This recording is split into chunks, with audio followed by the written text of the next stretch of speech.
The mythology of the hero has always been an integral part of our culture. Since the very beginning of time, the sacrifice of the individual has been honored as the highest regard a human being could achieve. In the darkest moments, many different figures have been able to embody this to its fullest extent. Well, when the Second World War broke out, the United States found itself the ideal personification of a national hero. A 17-year-old kid from Texas who had to fake his own birth certificate to be able to enlist in the army. His courageous efforts in the European theater of war earned him the highest honor an enlisted man could receive, the Medal of Honor. This catapulted the young man into the limelight of fame and notoriety as a hero of war and a role model for the next generation of Americans. Unfortunately, the wounds of battle often don't heal. Bravery can sometimes claim our lives. As the young boy grew into adulthood, the flashbacks of a traumatic event would seem to haunt him for the rest of his life. He would be diagnosed with what now is classified as PTSD, resulting in his struggle to adapt back to civilian life, and found himself sleeping with a loaded gun underneath his bed. Till this day, he's seen as the greatest American soldier to ever put on a uniform. I'm Jesse Diaz, and this is the story of Audie Murphy, the real-life Captain America. Did you ever hear of Audie Murphy? No. Never heard of Audie Murphy. No. Audie Murphy is the most decorated United States fighting soldier that ever was. World War II combat kid from Austin, Texas. 5'6" he stood.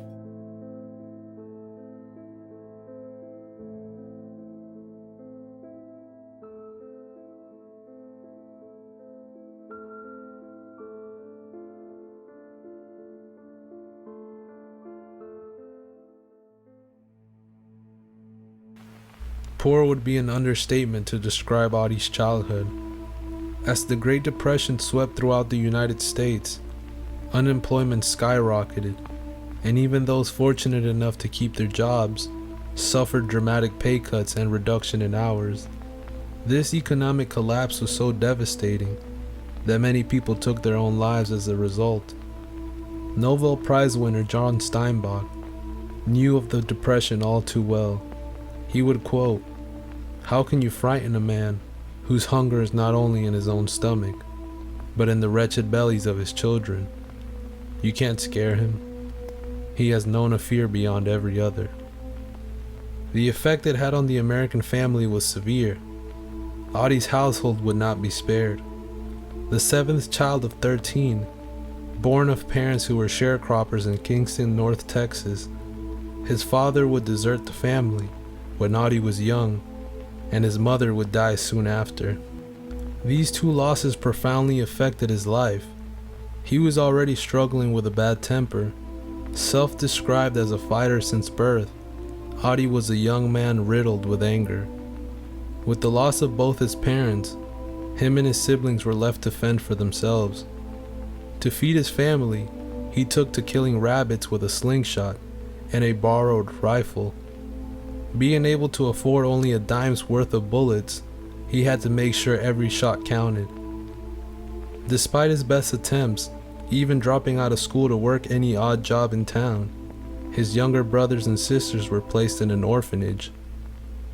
In an attempt to honor his family's name, 10 days after his 17th birthday, he decided to fight in World War II. However, there was only one problem. He was too young and too small. Barely 5'6" and scrawny, he looked far younger than he actually was.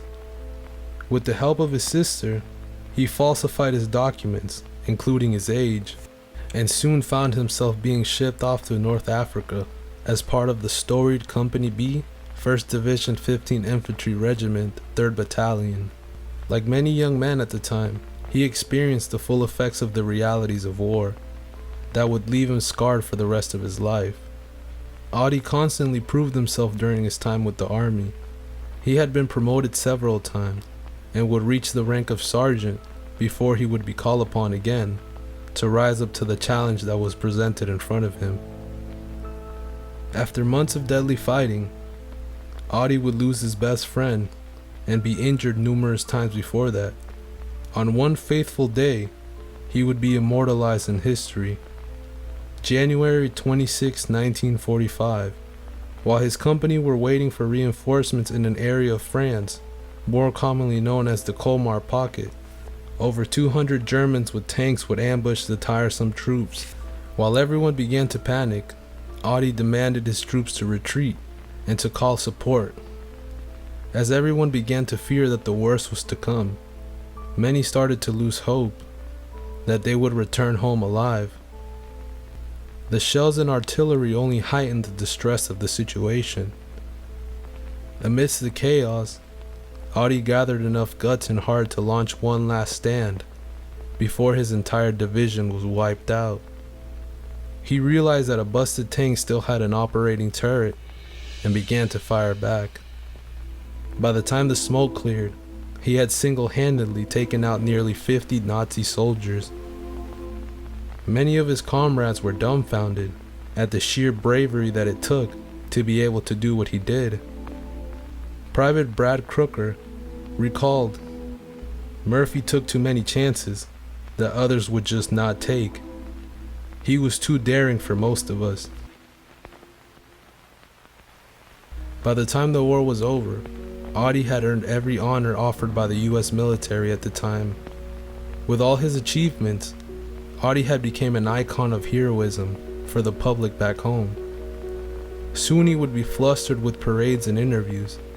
There was no soldier lauded and praised more than Audie. A new chapter of his life loomed on the horizon though.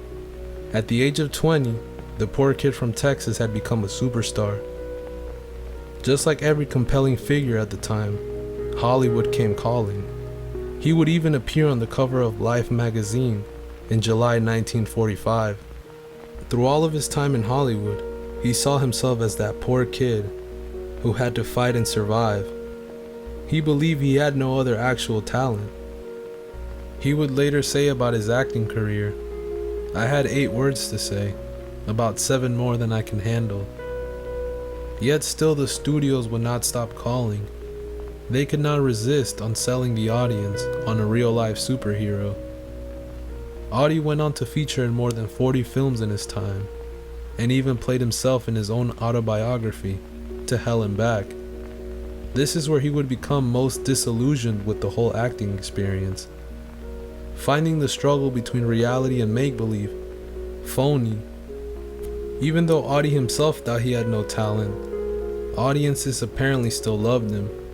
He was voted the most popular Western actor in America in 1955.